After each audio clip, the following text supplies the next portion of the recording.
back to Searchlight. It's August 4th. We've got 9 shows, 9 tapes across 9 cities, 5 states, and 2 countries today. Let's begin.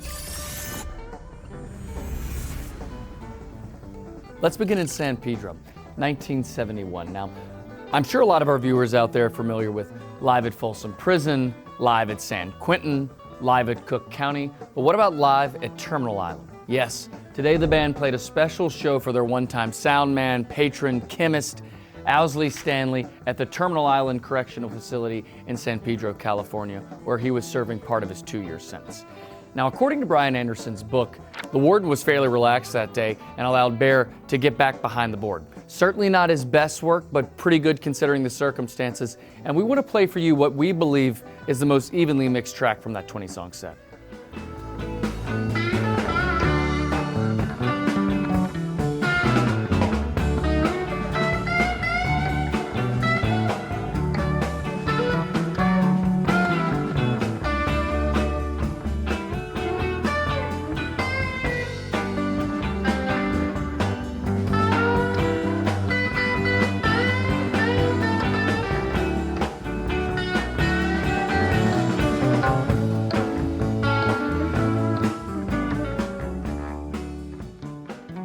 It turns out Bear is just one of a dozen notable inmates to serve time at Terminal Island. You've got Al Capone, Henry Hill, Anita O'Day, our personal favorite, Timothy Leary, and even Sam Bankman-Fried, who's serving time there now. Before we cross country, let's go about 40 miles south, the Newport Pop Festival 1968, which actually took place in Costa Mesa. No known tape from this show, but you may recognize this photograph by Jim Marshall of the band that day at the Orange County Fairgrounds. Let's go east, 1976, Roosevelt Stadium, the place where Jackie Robinson broke the color barrier in 1946. We've got some remastered footage, courtesy of Chris Hazard, of course, from the show today. Love this shot here. You can see the stage is set up in center field. You've got the scoreboard there in left. But I want to fast forward a little bit further into the first set here and take a look at Jerry playing that Travis Bean guitar on a tasteful passage here during Row Jimmy.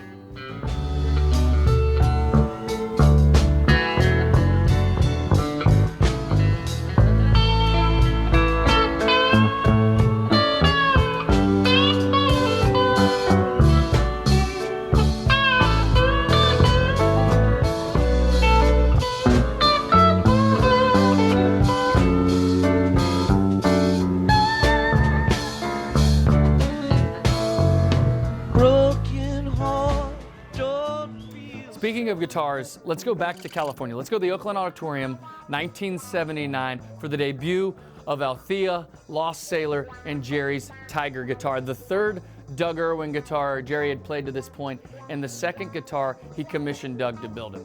Let's take a closer look. Now, I've seen Tiger listed as heavy as 13.5 pounds and as light as 9.5 pounds, but by all accounts, it's a heavy guitar, and that's mainly due to the amount of wood and the types of wood used to build it. The body mainly consists of Padauk, Cocobolo, and maple laminated together in what Doug calls a hippie sandwich. The neck also made of maple and Padauk with an ebony fingerboard, the headstock bound in brass with Doug's Eagle Globe logo in mother of pearl inlay, the tiger image from which the guitar gets its name, also in mother of pearl inlay, bound by brass and bordered by ebony. Now, if you want to know more about the electronics, we suggest you go to waldotronics.com, where he'll give you the full rundown. But in the meantime, let's listen to Jerry simultaneously playing Althea and Tiger for the first time, August 4th, 1979, Oakland Auditorium.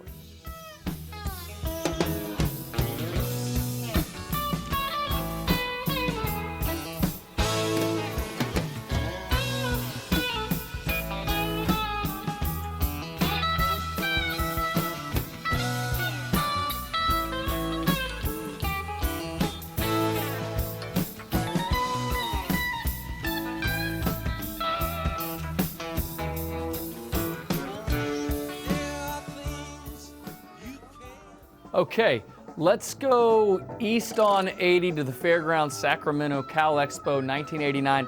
Not a show that initially jumped out to us here at Searchlight, but some exceptional playing by Garcia on Baby Blue.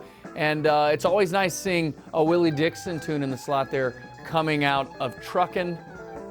Before we leave California, let's not forget about 1973. Not a show, but we're here at the record plant in Sausalito for the first day of recording sessions for the Wake of the Flood album. We've got 2 demos from this day, the Weather Report Suite and the Bobby Peterson, Phil Lesh song, Pride of Cucamonga. Let's take a listen to Phil working his way through this song on acoustic guitar.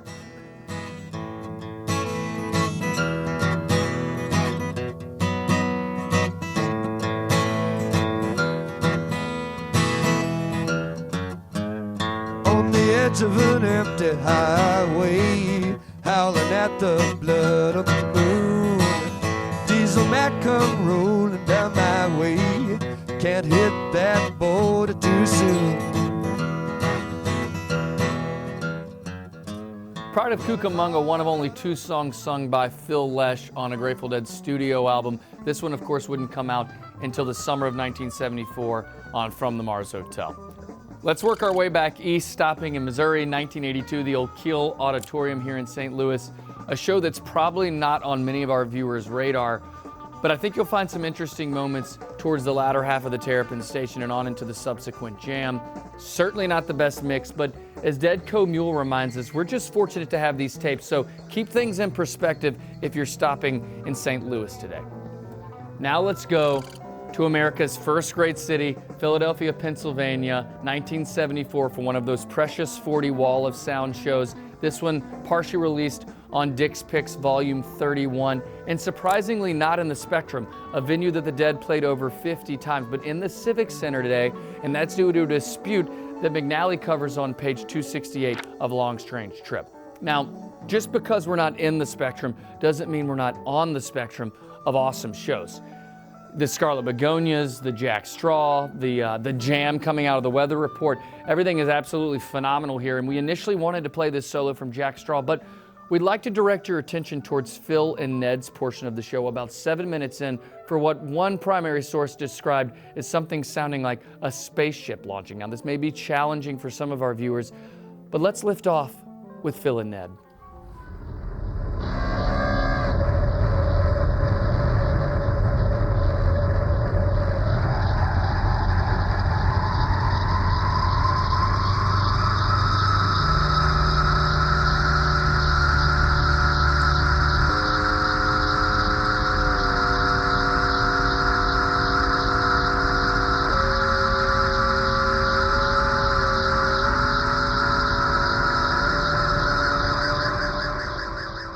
Quite the soundscape built there by Phil and Ned. Now let's go north of the border, 1967, the Dead and the Jefferson Airplane continuing their 6-night residency there at the O'Keefe Center, now the Meridian Hall. While we're certainly partial to these jug band tunes at Searchlight, the Viola Lee Blues, the Lindy, we actually have a surviving tape from this show, which is the first known recording of New Potato Caboose, a Phil song that is a clear departure from that primitive blues jug band sound, something more experimental, something more exploratory with multiple time signatures within one song. Let's pick up about 2 minutes and 35 seconds into this New Potato Caboose. This ground on which the seed of love is sown.